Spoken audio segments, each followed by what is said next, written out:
Então, começando o estudo em Oséias.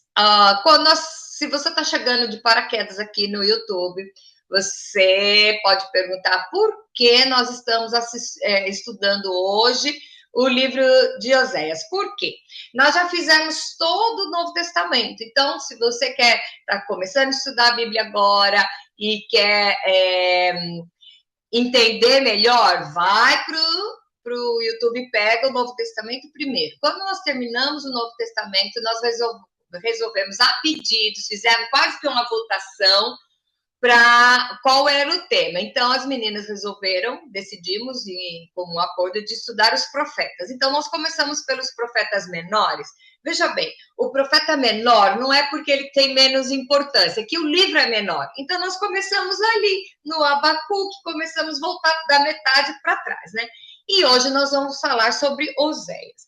O livro de Oséias é meio controverso, porque ele começa de uma maneira muito assim, a gente é acostumado a pegar a Bíblia, tudo que Jesus falou, que era tudo bonzinho, né? Ai, eu morri na cruz para te salvar, amém. Agora o céu,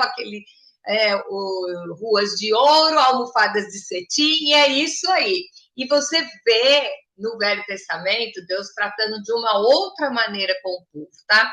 Exatamente por causa disso.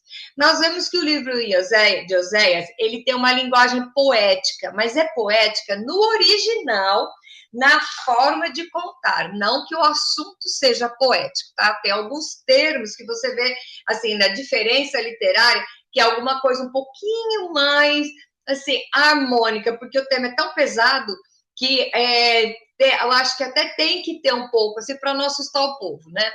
Então, não se estranhe muito se você vê que um Deus duro aqui, porque antes de Jesus veio para dividir exatamente. Antes de Jesus, Deus era bem firme com o povo, porque nós não tínhamos intercessor. O nosso intercessor foi só através de Jesus. Aí você me pergunta, mas e quem é esse povo? Deus já falou de Jesus lá no Jardim do Éden, tá? Então, Deus tratava de uma maneira com os homens, sabe, a galeria da fé, Davi, o homem segundo o coração de Deus, ó, tudo bem. Porém, nós sabemos que nosso intercessor é Jesus e que até a vinda de Jesus viveu aqui, subiu e ficou o Espírito Santo, a maneira de Deus tratar conosco é diferente com o que ele tratou lá atrás, tá? Embora os princípios de Deus não mudaram, mas a maneira mudou, porque hoje nós temos o Espírito Santo habitando com nós, ou melhor, dentro de nós, né? Então, o que acontece? Quando o povo pecava, os pecados eram pagos, eram cobrados só com sacrifício. Por isso, para quê? Para prefigurar o sacrifício de Jesus na cruz. Então, vamos lá. Você vê o amor de Deus como um pai. Quem já viu, tem um monte de videozinho para você ver a diferença de um pai cuidando e da mãe cuidando. Aí tem até a piada de vó, né? Diz que criança criada por vó, então, é o fofo, nada acontece, né? Aquela geração, assim, dos mimimi, né? Porque é tratado, não pode cair, não pode machucar, não pode nada. Tratado pelo pai, ele vai andar enxurrada, ele vai comer terra, então é assim, você pode ver que Deus trata no Velho Testamento como um amor de pai, ensinando a bater a cara, tá? Aí você vê que aí Deus vai falar, naquela época, gente, não tinha telefone, não tinha computador, eu não sei nem se tinha sinal de fumaça, tá?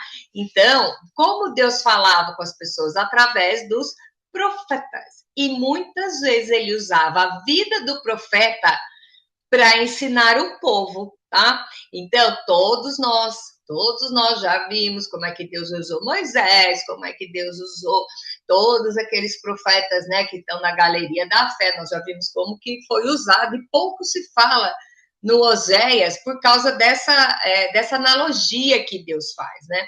Então, é assim.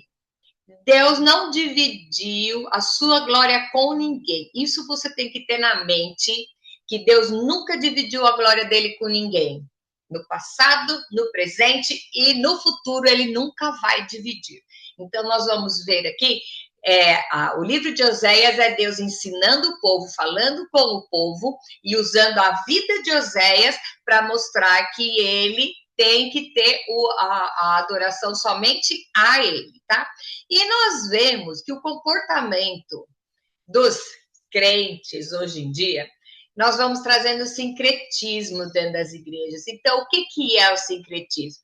Ai, todos os caminhos levam a Deus. Mentira. Jesus disse, eu sou o caminho, a verdade e a vida. Ninguém vem ao Pai. Aí ele já fala da Trindade, senão por mim. Então, todos os caminhos levam a Deus? Mentira, é só Jesus que leva a Deus, tá? Então, aí você vê assim, quando eu falo a igreja, não estou falando de denominação, tá? E quando eu falo de crente, eu não estou falando nem de evangélico, nem de católico, nem de nada. Crente é o que crê, então vamos lá. As igrejas não são as denominações, é a igreja, somos nós. Então, como que nós trazemos o sincretismo para dentro da igreja hoje em dia? Vamos lá. Consultar o horóscopo. Ai, mas eu não consulto. Ai, mas eu vou só lá dar uma olhadinha para ver o que é que diz, tá? Ai, usar patuá. Você sabe o que é patuá? Quando eu era criança, minha mãe falava de patuá, que eram os negocinhos, assim, que vem da Umbanda. Os negocinhos. Mas até hoje, gente, até hoje, se bobear, tem gente que usa os negocinhos para dar sorte, né? Usa um colarzinho para dar sorte, usa um anelzinho, não sei o que, para dar sorte. Fazer simpatia. Vou contar para vocês. A minha avó era de roça, né? E ela morava em fazenda, e ela criou 14 filhos. Então, ela sempre tinha as receitas dos remédios da natureza. Então, ela disse que ela pegava a simpatia, escutava tudo, tirava, vamos dizer assim, a mitologia fora e pegava o remédio e usava. E eu lembro que uma vez o meu irmão teve uma doença na cabeça que caiu o cabelo. E usaram de tudo na cabeça do meu irmão, não saíram. Aí veio uma amiga da minha mãe e falou assim, olha, você pegar tinta de caneta tinteiro, eu já vi isso, tá? Eu sei que essa geração agora não sabe o que é, mas é o potinho assim de tinta, e você pega a caneta e escreve Ave Maria de trás para frente, aí depois você passa tudo a tinta em cima que sara. Minha mãe virou pro meu pai e falou, passa tinta de caneta na machucado que sara, e sarou, tá? Então, o que acontece? A gente fala das simpatias, preste atenção nas simpatias para ver o que é. Tem o remédio ali e tem o folclore, vamos usar como folclore, tá? E tantas outras coisas que nós vemos dentro das igrejas são vistas por Deus como o quê? Prostituição. Ai, Kátia, essa palavra é tão dura. É o que Deus vai tratar agora. Ele vai tratar com o povo, dizendo que nós somos prostitutas, porque nós acendemos uma vela para tudo quanto é santo. É assim que Deus nos vê quando vê a gente dividindo a glória com outra pessoa. Tinha uma menina, eu morei uma vez, tinha uma menina que morava perto da minha casa, eu era criança, mas eu lembro disso, ela era grandona, eu acho que ela devia ter uns 15 anos, mas para mim ela é enorme. E assim, toda semana os pais iam lá, chamavam um pastor que tinha lá na rua da casa dela para vir expulsar demônio. E a gente sabia e tinha medo que ela começava a gritar, então eu e minha irmã, a gente se escondia porque ela ficava gritando lá. Aí iam correndo chamar o pastor, a gente viu velhinha lá com a bicicleta, com a Bíblia lá. Na sexta-feira pegavam ela e levavam no centro de macumba. Aí um dia o pastor falou assim, olha aqui, eu tiro, vocês vão lá pegar de novo? Ai, não, é que a gente tem que estar bem com todos os santos. É isso que acontece, tá? Você vai falar que é uma coisa absurda? Acontece isso hoje. E hoje nós vamos ver no estudo de hoje que o que é que nós estamos fazendo que pode ser considerado como uma prostituição para o reino, tá? Então, vamos ver. Ficar em cima do muro, certo? Pedir para tudo quanto é santo. Ah, não, mas é assim, né? Tudo que é do bem é do bem. Então, eu quero uma coisa, eu peço para Deus, mas aí eu vou pedir para o Hare Krishna, eu vou pedir para o budista, eu vou pedir para cada um, eu vou acender uma velhinha e tudo bem, tá? Vamos lá na praia dar 7 pulinhos no mar para agradar Iemanjá. Vamos colocar um copo d'água em cima da televisão na hora da oração, que aí nós vamos orar, aí pega aquele copo d'água e bebe, né? Aí vamos levar foto no culto para não sei quem benzer a foto. Vamos levar uma peça de roupa. Vamos botar uma estátua do elefante de copo de lado, sei lá de que posição que é a tal do elefante. Aí vamos botar aquele gatinho de louça que fica arrumando a mãozinha assim na minha loja, né? Vamos botar uma espiga de milho atrás da porta da loja. Gente, isso parece bobagem, são coisas do nosso cotidiano e que eu tenho certeza que pelo menos um desses itens você já viu. E isso é o quê? Acender vela para 2 santos. Isso é você ficar indo para cá e para lá, porque na verdade, se você faz isso, é porque na verdade você não sabe qual é o lado certo. Então, nós estamos aqui hoje ganhando uma paulada do Senhor e Ele está falando, eu sou o Senhor. Então, não são todos os caminhos que levam a Deus. O único caminho que leva a Deus é o Senhor Jesus Cristo. O resto é alegoria, tá? Então, quer ver outra coisa? Agora, ó, nós estamos afunilando. Nós começamos no lago, agora vamos afunilando. Sabe outra coisa? Buscar profetas que até cobram. Gente, eu conheci uma fulana. Quem está vendo esse nosso estudo pelo YouTube, eu faço um chá, né? Aqui mensal na minha casa. E há uns anos atrás veio uma senhora que me conheceu e veio perguntar para mim que se eu quisesse, ela viria no meu chá, ela fazia a profecia e a gente dividia o lucro. Eu olhei para a cara dela, que lucro? Não, porque da profecia, aí usa o texto bíblico, né? A profecia, o profeta não pode sair de mão abanando. Então, a gente racha o valor da profecia, tá? Aqui na minha casa, a mulher veio falar isso comigo, tá? Então, o que acontece? Você vai buscar um profeta, olha o perigo disso. Muitos dos pseudo-profetas, nem é por maldade, uns são por maldade mesmo, tá? Mas às vezes não são. São pessoas que gostam de você e que querem o teu bem. Então, aquilo que ela deseja e ela acredita que é possível, ela diz que foi Deus que falou. Então, o que é isso? Blasfêmia contra o Espírito Santo. É acreditar ao Espírito Santo uma coisa que ele não disse, independente se é boa ou ruim. A Bíblia diz que o único pecado que não tem perdão é blasfêmia contra o Espírito Santo, que é atribuir a ele uma coisa que ele não fez. Então, ir atrás de profetas, muitas vezes você encontra profetada. Então, eu brinco que a gente vai em cartomante gospel, né? Porque você sabe que tem uma pessoa que é profeta de Deus, aí você vai lá. Na Bíblia, nós temos um exemplo de um que foi atrás de uma vidente e teve que ir escondido, porque era pecado mortal, que é o rei Saul. Se você quiser saber, está lá em 1 Samuel 28, contando o que é que ele teve que fazer para ir atrás de uma feiticeira. Porque desde aquele tempo já era proibido isso, tá? Então, pensa bem. Eu fui numa igreja uma vez, o culto de quinta-feira, esse que é o bom, o culto de quinta-feira. Chego lá, meia dúzia de 3 na igreja, né? E acabando o culto, comecei a ver um movimento. Eu estava sentado mesmo na frente. Gente, a hora que acabou o culto, tinha uma salinha, uma fila na salinha, que era o povo que ia nessa igreja para entrar na fila do profeta, o pastor que era profeta. Gente, o que é isso? O que é isso? Agora, você quer saber? Ah, mas existem profetas hoje em dia? Existem. Deus pode levantar um profeta e vir falar comigo uma coisa para testificar uma coisa que já existe. Jamais um profeta de Deus vai te falar um negócio que você nem tem ideia do que é, tá? Então já pega assim. Eu, por exemplo, eu tenho esse cuidado com o profeta, que eu já ouvi tanta profetada na minha vida que eu tenho trauma, tá?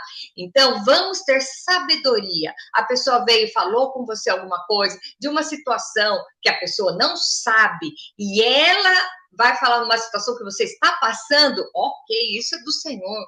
Você não foi atrás dela, ela veio te falar, glória a Deus, e você quiser abençoar a vida da pessoa, tá certo? Mas não vá atrás de cartomante gospel. Tudo isso é o quê? É você ir buscar e procurar. E ainda tem uma coisa, O diabo, ele não lê pensamento, mas ele não lê o futuro, mas ele sabe o passado. Então, ele vem e fala 3 coisas do passado que, de repente, ninguém sabe. Aí você acredita, ele fala 2 do futuro que, de repente, não vai ser, você vai e acredita. Aí você pega e faz besteira na sua vida, tá? Isso eu tô falando com... Como é que agora não é mais com direito, eu tenho direito de fala, né? Porque eu passei por isso, ok? Outra coisa que também a gente faz, quer ver? Passa óleo em tudo quanto é canto. Ok. A Bíblia diz que unção é só para doente e autoridade. Certo? Ah, mas eu passei o óleo e resolveu. O que curou não foi o óleo, foi a fé da pessoa. Muitas vezes Jesus fala: a tua fé te salvou. Ok. Agora, ungir com óleo, gente, na Bíblia, eu estou aqui para ensinar a Bíblia. Unção com óleo, óleo de unção, é para enfermo e autoridade. A Bíblia não fala de outra coisa onde você vai usar óleo de unção, tá? Bom, quem está querendo jogar tomate me pode jogar, porque agora ainda bem que eu estou falando pelo computador, em rede social, porque se eu não ganho os tomates, tá? Então, vamos lá. Nós vamos ver o que aconteceu com Oséias. Nesse livro, Deus mostra que ele chama Oséias e mostra para Oséias como ele se sente em relação ao povo e à igreja dele, a igreja do Senhor. A Bíblia é tão atual que nós vamos ver tudo isso hoje em dia. Tudo isso que eu falei agora são coisas que acontecem no nosso cotidiano hoje. E esse livro foi escrito lá por volta do ano 700, alguma coisa antes de Cristo, tá? Então, o primeiro versículo vai dizendo o quê? Para quem que é direcionado. Então, diz o seguinte, Oséias 1:1 diz assim, esta é a mensagem que o Senhor Deus deu a Oséias, filho de Beeri, durante os reinados de Uzias, Jotão, Acás e Ezequias, na terra de Judá, e de Jeroboão, filho de Joás, na terra de Israel. Esse tempo era o tempo que o povo estava melhor, né? O reinado de Jeroboão II foi a época que estava tudo assim, não tinha guerra, estava tudo frutificando. Nós já estudamos no livro seguinte, os dois que foram escritos mais ou menos na mesma época, não tinha guerra e tinha a fartura, tá?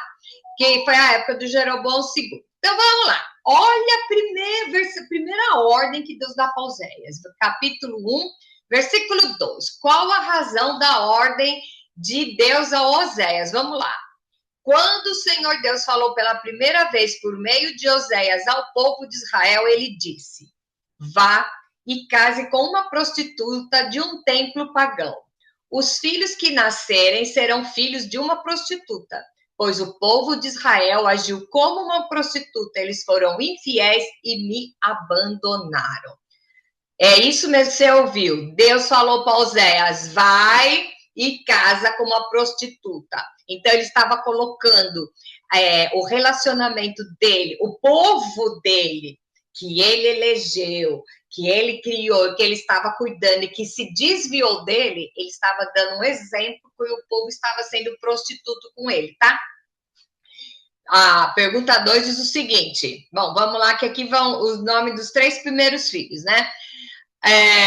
Qual o primeiro filho? Vamos lá. Então, Oséias se casou com Gomer, que era filha de Diblaim, quando nasceu o primeiro filho. Vocês sabem que naquela época os nomes tudo tinham a ver com a vida da pessoa, né? Aí Deus mandou, olha lá, ponha no menino o nome de Jezreel, porque daqui a pouco vou castigar o rei de Israel por causa dos crimes de morte que o rei Jeú, o antepassado dele, cometeu em Jezreel.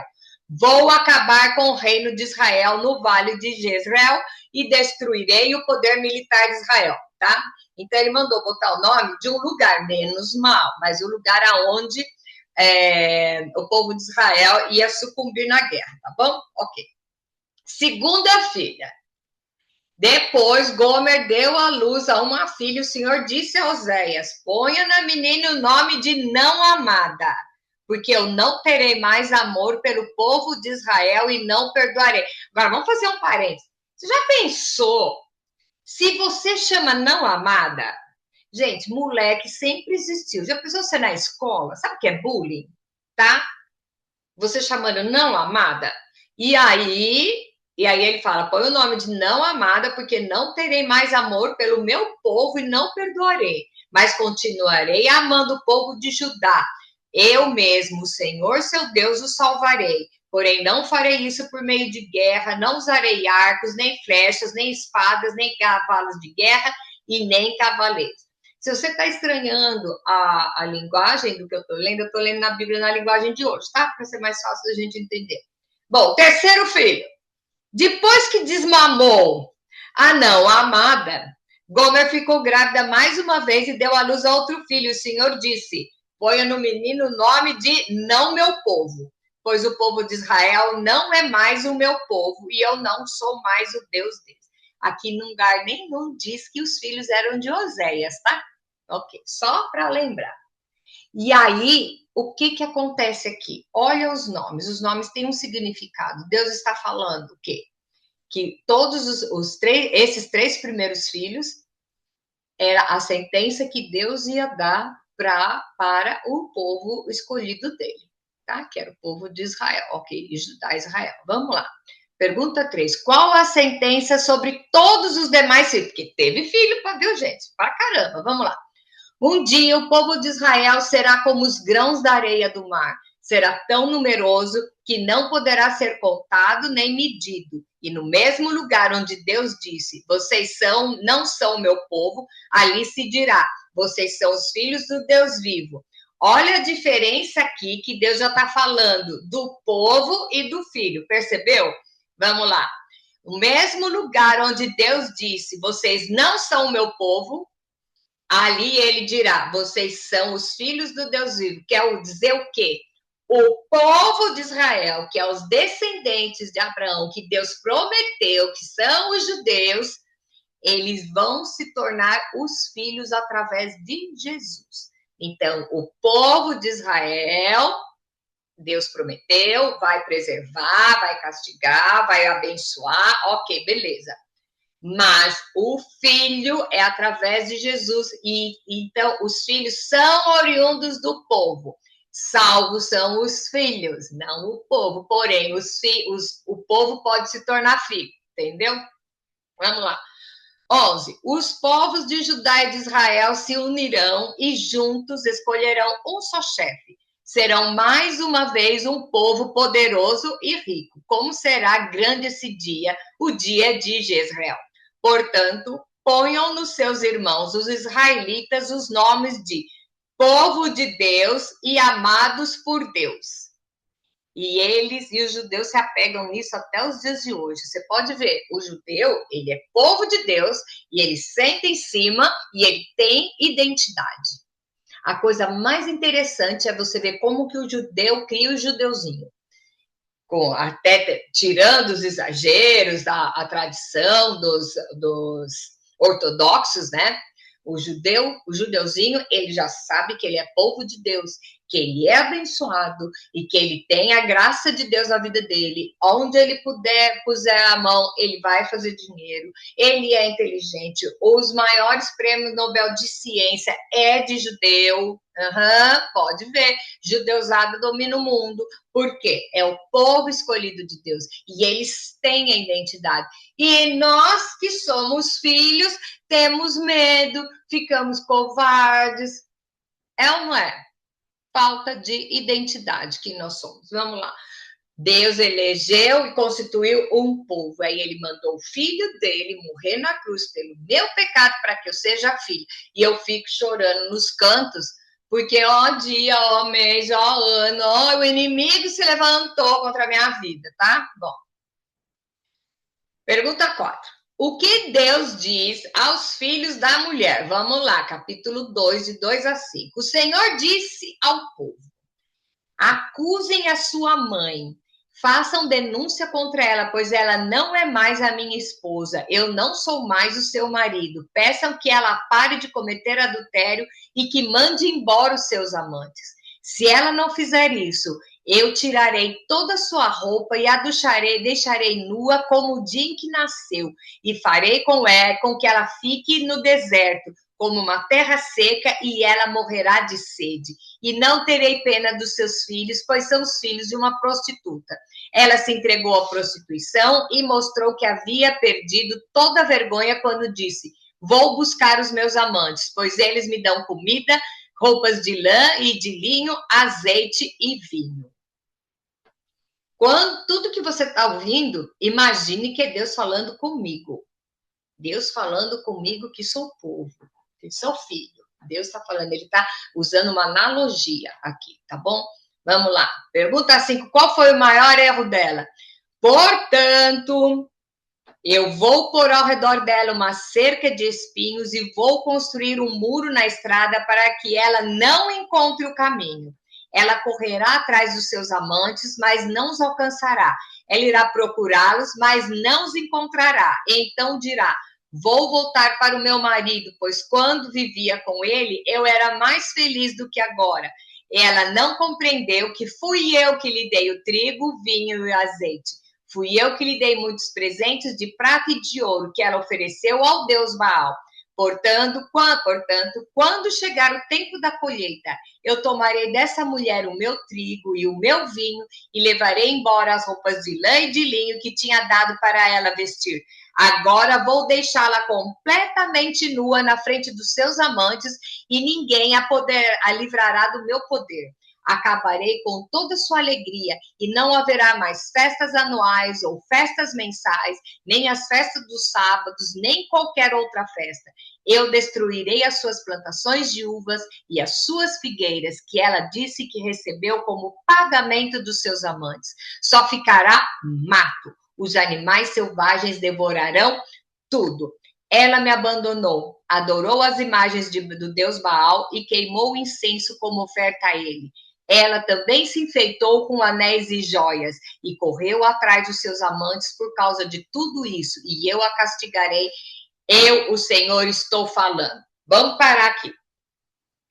Quem é que vai corrigir a mulher? É tudo consequência dos atos dela. É Deus. O que Deus fez? Levou, que Deus disse que ia fazer? Levar para um lugar, fazer uma cerca, para fazer cair a ficha dela. Então, muitas vezes estão acontecendo coisas na nossa vida. É inimigo que se levantou. É Deus nos mostrando que tem algo errado. Volte, converta-se do seu caminho, olha onde você está errando e volte para o Senhor. Ele está disposto a restituir tudo. Nós vamos ver no texto mais para frente o que é que Deus faz, até onde chega o amor de Deus. Então, Deus é justo, Deus é íntegro, mas Deus é amor. Então, ele dá uma chance. Olha aqui, olha a quantidade de características dessa mulher, tá? Da prostituta. O que é que ela fazia? E, no entanto, ela enchia a cara e tudo mais. E aí, o que ele fez? Separou a mulher, que é o povo, que é a igreja, que somos nós, e deixou as coisas acontecerem para cair a ficha e ver o que eu estou fazendo. Aí eu pergunto, Kátia, o que eu estou fazendo da minha vida? O que eu estou passando? Será que eu não estou sendo corrigida pelo Senhor? Vamos lá ver. Vamos lá ver o que Deus fala mais para frente. Pergunta 6. O que Deus vai fazer com ela? E eu disse ao povo de Israel: vou seduzir a minha amada e levá-la de novo para o deserto, onde lhe falarei do meu amor. Ai, gente, olha que fofo. Ali eu devolverei a ela suas plantações de uvas, a transformarei o vale de desgraça em uma porta de esperança.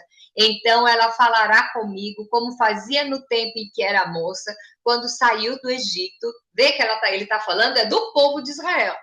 Mais uma vez ela me chamará de meu marido em vez de me chamar de meu Baal. Quer dizer, vai ter a consciência de separar os deuses do Deus. Mais uma vez, nunca mais deixarei que ela diga o nome de Baal, nunca mais se falará desse Deus. Sou eu, o Senhor, que está falando. Naquele dia eu farei acordo com os animais selvagens. Olha Deus tendo domínio sobre a natureza. Novamente nós vimos isso. todos os livros dos profetas menores, nós vimos Deus orquestrando até a natureza, tá? Então, vamos lá. Farei um acordo com os animais selvagens, com as aves e com as cobras, para que não ataquem a minha amada.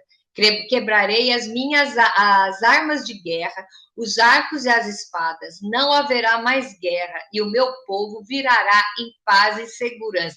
Tá vendo que ele começou a falar da esposa, né? E ele já passou para o povo aqui. Israel, eu casarei com você, e para sempre você será a minha legítima esposa, e eu a tratarei com amor e carinho, e eu serei um marido fiel, então você se dedicará a mim, o Senhor. Naquele tempo, eu serei o Deus que atende. Atenderei o pedido dos céus. Os céus atenderão o pedido da terra, dando-lhe chuvas.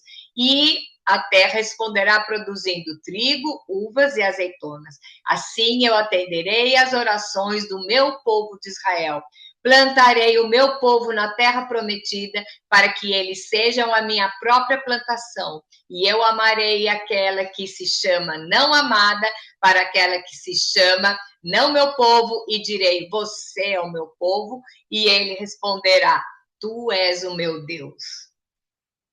Deus, todas as vezes que Deus se levanta, que ele vai dar uma sentença, nós vimos isso até semana passada, ele se levanta para dar uma sentença, ele sempre dá o escape.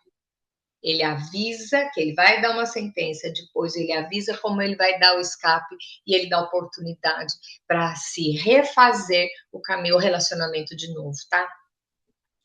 Vamos lá.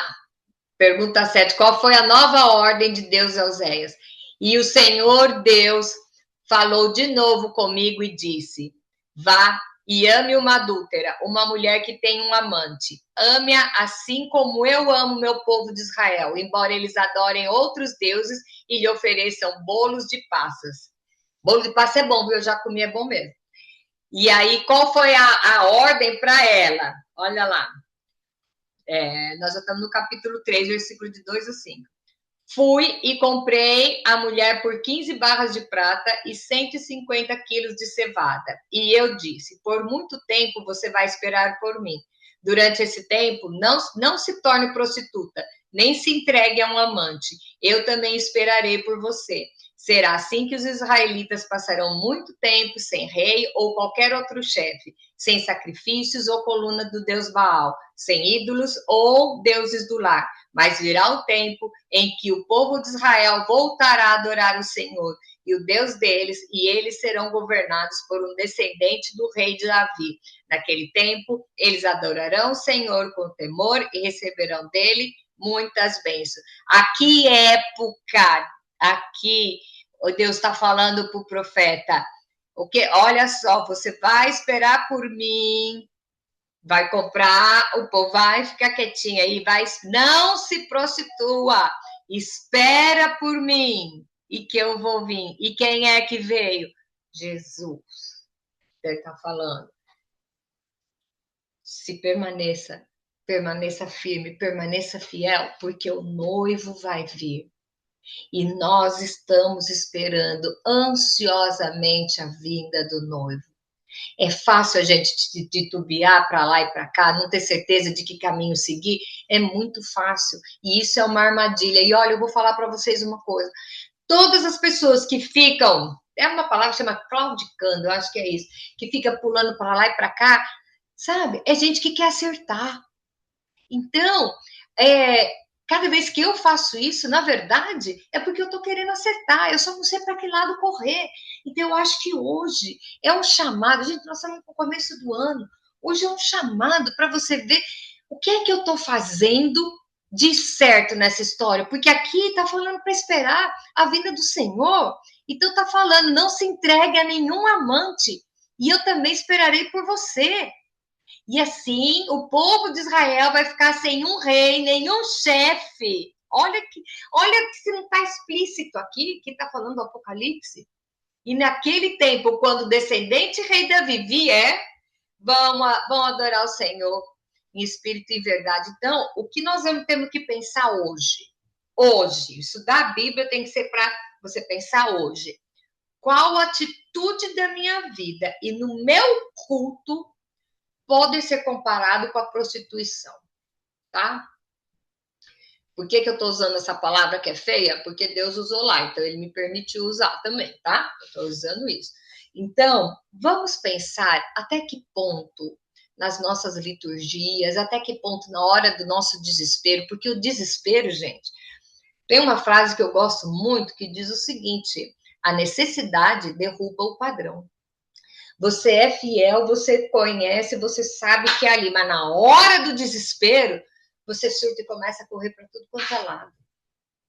E aí é nessa hora que vai ser definido a sua fé, em que realmente que você tem fé. Da onde que vem a sua força? Da onde que vem a sua alegria de estar sendo cuidado pelo Senhor? Às vezes a sua resposta, você não tem a resposta hoje. Às vezes a sua resposta vai vir depois. Deus está olhando você para ver se você não esmorece, sabe? Mas eu sei que o meu Redentor vive. Jó falou isso. Jó começa a falar do Redentor, gente. Lá, Jó foi contemporâneo de Adão. Então, a pergunta de hoje é só essa.